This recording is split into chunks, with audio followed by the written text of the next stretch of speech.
Hey guys, how's it going? I'm the Duke of Italy, and welcome back to another video. And today we have an important topic to discuss. This is a message for the baby boomer generation and their perspective on music, especially on the 2010s. Now, I've seen a lot of posts by baby boomers and not baby boomers alike saying that the 2010s were awful for music, and I just want to go out on a limb and just clarify how blatantly false that is for a few reasons. One, because some artists that were very prominent before the 2010s, all the way back until the 80s, have still made really, really decent and even some amazing stuff coming out in the 2010s. And also, there have been some newer artists that have done some crazy things that would have never even been dreamed of back then. Now, this video is going to be segmented into a few sections. First of all, we're going to discuss hip-hop and its stance in the 2010s. It won't be that long, so baby boomers who don't like hip-hop, which I imagine is quite a few of you, you can just skip to the rock section that I'll be doing. And then when the rock section's done, I'm going to do a little discussion on pop, and then I'm going to cover basically newer movements and the rest of the impact of the 2010s on music as a whole. Keep in mind, this whole thing is based on my opinion, but I have a lot of objective truth to support all of it. Now, first of all, let's start with hip-hop. Now, a lot of people would instantly point out that 2010s introduced SoundCloud and the SoundCloud rap scene, and they say it's all kind of the same and that there's been no good rap in the 2010s. First of all, if you just look at that minute area, of course there's going to be a lot of garbage because you have kids who are just some random white kid from some neighborhood near you who just thought, what if I take a beat that's already been used a million times and then use it again and then rap the most generic nothing bars you've ever heard of, and maybe they make one funny reference in the song and they think it's amazing. Obviously, you're not getting much substance out of those. But to classify all hip-hop of this decade as part of that is just not a good comparison. Now, trap as a whole isn't necessarily my thing, but people will go on about how Playboi Carti has some fantastic beats.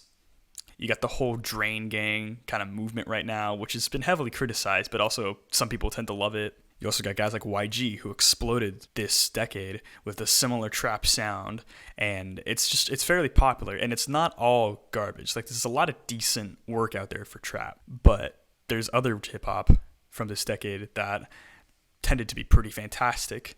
And first of all, let's look no further than Kanye West and Kid Cudi with their work together.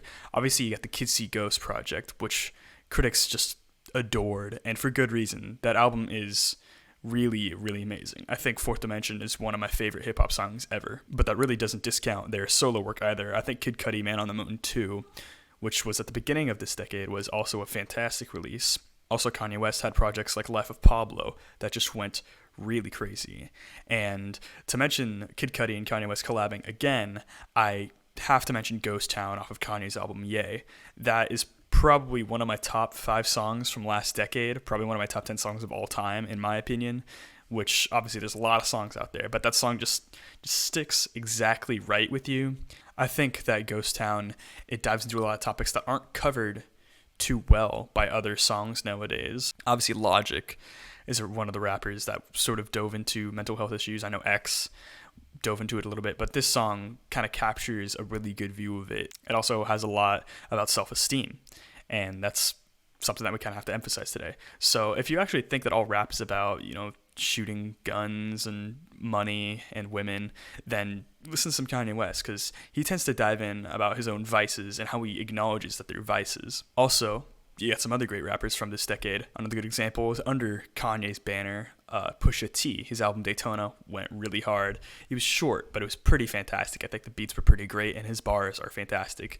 Also, can't forget his diss on Drake. That thing was fantastic. And where would I be mentioning the 2010s and hip-hop without mentioning Kendrick Lamar? He had obviously 4 albums from this decade, and all of them were at least good. My personal favorite would be Good Kid, Mad City from those.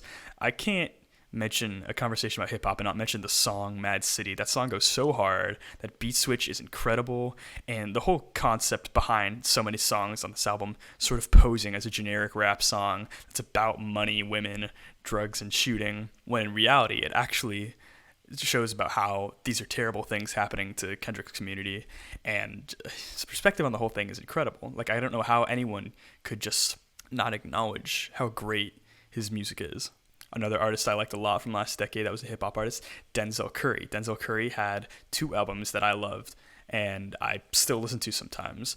I think Perks is a fantastic song, and if you are a baby boomer out there who doesn't like trap, then you really got to give Perks a try, because that song a lot of the time is Denzel Curry just calling out other rappers for having just weak flows and weak rhymes, and it's not a specific person diss track, but it's incredible. That song gets me hyped every single time. A couple other artists to mention from last decade, Earl, Sweatshirt, and Danny Brown, both had some fantastic projects. I've not dived into them too much myself, but all I've ever heard about them is that they're fantastic. Alright, now you've reached the rock portion of this video.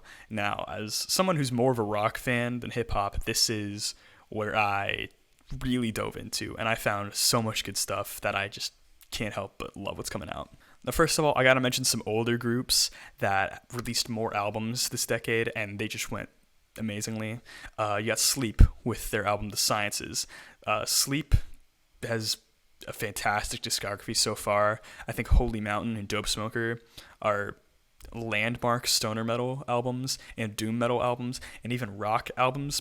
Matt Pike is an icon, and he's made some fantastic riffs and from some fantastic music, and you gotta give Sleep a try if you like stoner metal. If you like doom metal at all, then listen to Sleep stuff.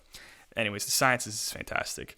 Another artist who came out with an album this decade, My Bloody Valentine, with their self-titled, I guess, album MBV. Another good piece of work that was from an artist from the 90s. You also got Radiohead with their albums Moonshaped Pool and King of Limbs. Both are really decent albums. They're not close to my favorite Radiohead albums, but they're still really solid. You also got Queen of the Stone Age, where most of their work was in the early 2000s. They released 2 albums last decade that I've heard were pretty good. And now, this is a very personal pick for me with this one, but the band Low, known for doing more slowcore and sadcore type music, released a highly, highly experimental dream pop album called Double Negative.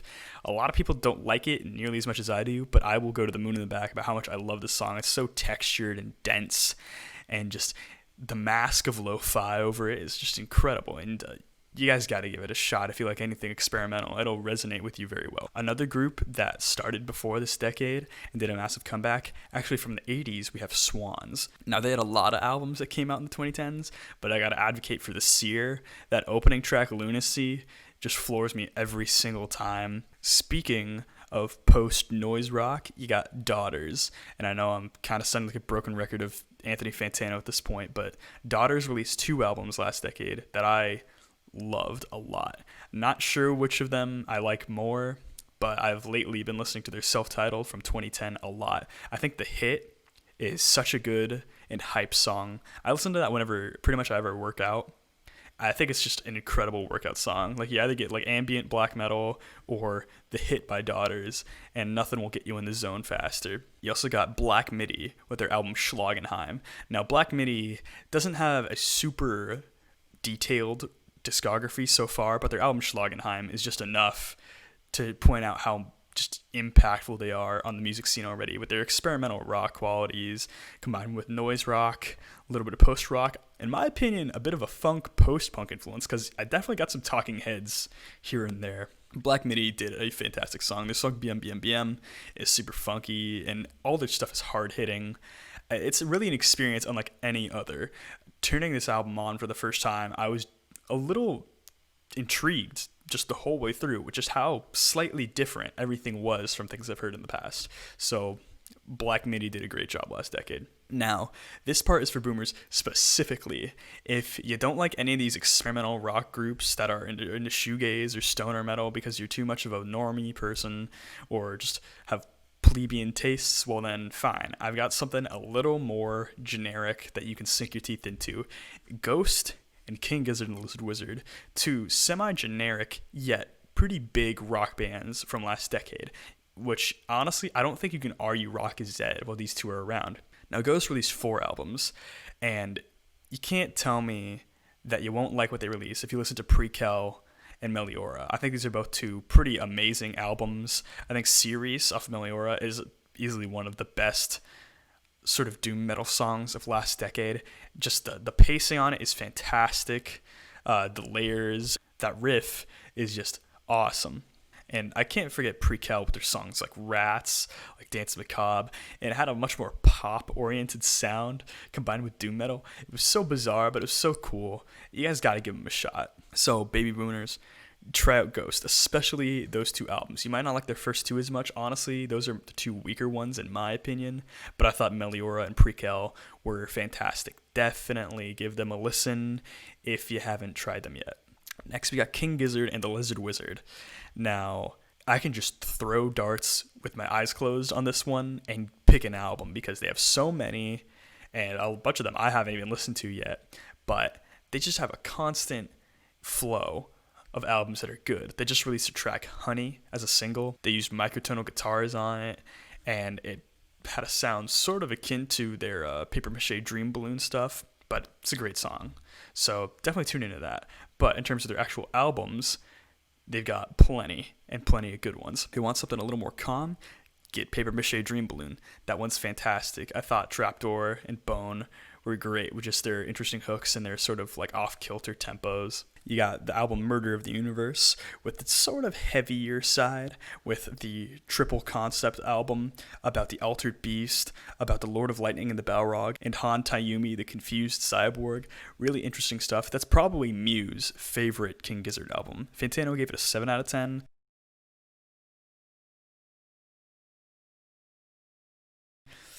I think it's a little underrated in that regard, but it's fantastic. Very well paced, rocks the whole time, interesting concepts. It's fun. It's great. Why would you not listen to it? You got my personal favorite King Gizzard record, Polygon Dwanaland, with especially that opener, Crumbling Castle, 10 minutes of psychedelic, thick, dense fog that just flows over your ears, and that interesting rhythm. Oh, man. I regularly tune back into this album just to hear it again and again. It's honestly one of my favorite albums of the last decade. You got Float Along, Fill Your Lungs with that first track that's 17-minute long, Head On / Pill. It's essentially kraut psych rock where it's super, super dense and it just flows the whole time and your ears are just fogged up. I remember walking my dog to this song and not realizing that maybe 13 minutes had passed when I was walking him with just this constant flow of energy. Fantastic track, heavily underrated album. And then, of course, you got Nonagon Infinity. Not my favorite King Gizzard record, but I can't deny that it's a fantastic one. The concept is that it's 9 songs that loop infinitely. You can listen to it starting out of order with any track first, and then it'll loop again. In my opinion, I thought a couple of the parts didn't connect as well as I would have liked them to, but other than that, almost a flawless record. And also, where would I be without mentioning King Gizzard's latest full-length, Infest the Rat's Nest, where they dived into thrash metal. Now, if you're expecting Slayer, you're not going to get as intense a sound out of this King Gizzard album. It's definitely sprinkled over with the King Gizzard kind of cheesiness, but it's so much fun. How could you not love it? Now, that's enough about King Gizzard.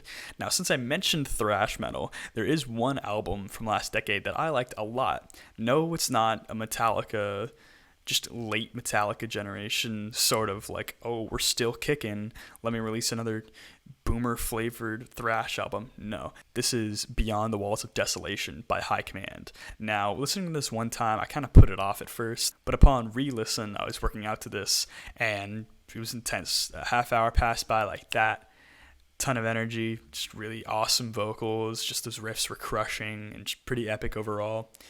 If you like thrash metal, give this one a shot. If you're just constantly turning on Master of Puppets over and over again, because you're like, oh, these kids don't know, and you're like, oh, Megadeth will never be beaten, just give this album a shot. It's really good.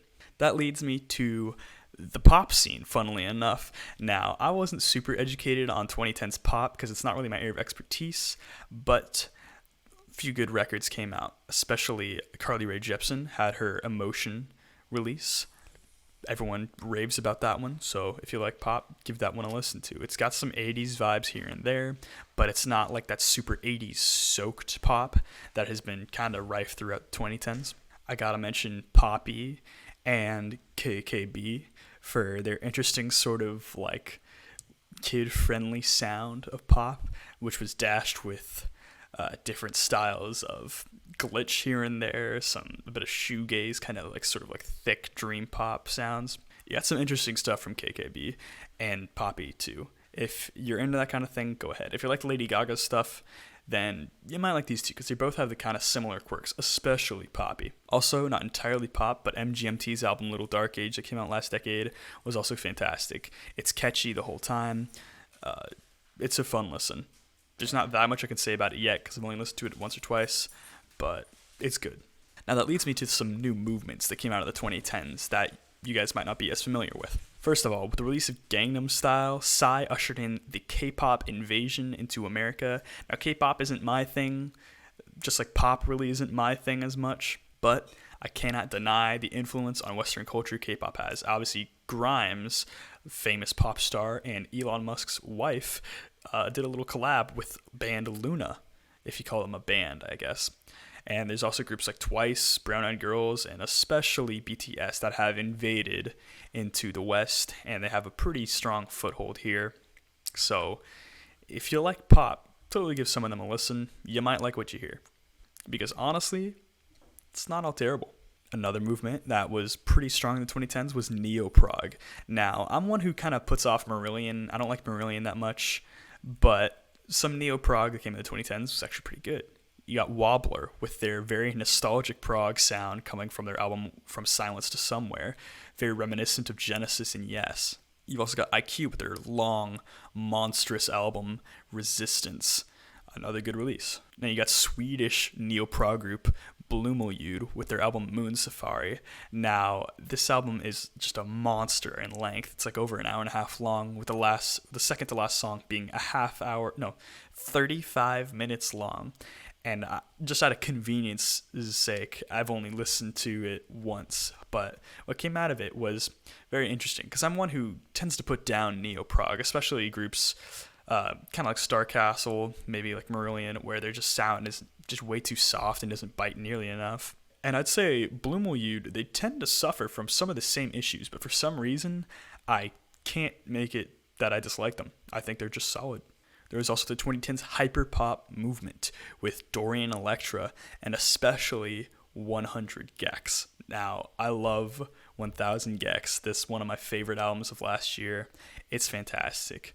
And hyperpop as a whole, it's especially becoming the face of the new 2020s pop scene with new projects coming out soon. Now, if you guys know me, you know I like black gaze, and that was truly a thing of the 2010s. Now, while Alcest released their first black gaze release in 2007, there was no black metal vocals on that one. The wretched sort of screams weren't there. So people out there, if you do like black metal, if you like Mayhem, if you especially like Dark Throne and Burzum, give a listen to some black gaze releases. I had a whole video on it, but there's bands like Loss with their monstrously huge sound that I even played for my parents and one of my friends who only listens to country music, and they were like, yeah, this is very nice. It builds a ton of atmosphere. Where would I be talking about black gaze without mentioning Death Heaven with the release Sunbather? Now, they released a couple other albums, but everyone knows them for Sunbather. Sunbather was awesome. If you like black metal, give it a listen. There was also Woods of Desolation with their release Torn Beyond Reason, which was a little more of the depressive suicidal black metal scene, but great release nonetheless. It was just another example of how those brighter guitars really gave black metal a huge boost. Now, the last subject I want to discuss, and these new sort of subgenres that came out, is the experimental hip-hop wave of the 2010s. Now, while it existed before with, Jay Dilla and other artists, a few artists of this decade I have to mention. I already mentioned Kanye West, but I gotta mention Clipping, especially with their album There Existed an Addiction to Blood. Sort of a horrorcore themed album with amazing production. And while I hate sounding like a broken record and repeating things other people said, but there's a one song where he's rapping over nothing, and then a car sound drives by and you hear a beat of a different song coming through the window, and he's rapping over that one, and he keeps doing that as they come by. Incredible stuff. That's like Edgar Wright directing level stuff. If you guys saw Baby Driver, there's a scene where that happens. Just other than Clipping, I gotta mention Death Grips. I did a whole tier list on them.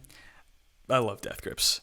And while my dad, he doesn't like hip-hop too much, and honestly, I could say he doesn't like it at all. Probably the closest he likes to hip hop is Red Hot Chili Peppers and their more hip hop oriented style of their albums like Blood Sugar. He doesn't even like that much. But I played for him the opening track on Bottomless Pit, Giving Bad People Good Ideas, and he was taken aback a little bit. He doesn't like metal too much, but he definitely noticed it was different. Now, if you guys are out there and you're like, wow, the 2010s are doing nothing new, put on Ex-Military. You can download it for free and legally. So do that. Like, even if you don't like hip-hop or experimental hip-hop or anything harsh at all, just download Ex-Military. It's free. Just email it to someone. You can do anything you want with it. It is a fantastic, fantastic album. Death Grips just did an amazing job. Alright guys, that's my discussion on why Last Decade should not be overlooked by the baby boomer generation and criticized for being, oh, it's just trap and pop is all the same. Because no, there's a lot of good groups and a lot of great albums that came out last decade that are reminiscent of older sounds. They progress into newer sounds. And I could just keep going on and on about how much I love the last decade. It's honestly probably one of my favorite decades of music, but I would just be digressing. Anyways, any comments, questions, or concerns, you guys know my social medias are in the description. Please like this video if you enjoyed. Subscribe if you want to see more content from your boy. I hope you guys have a good day. Thanks. Bye.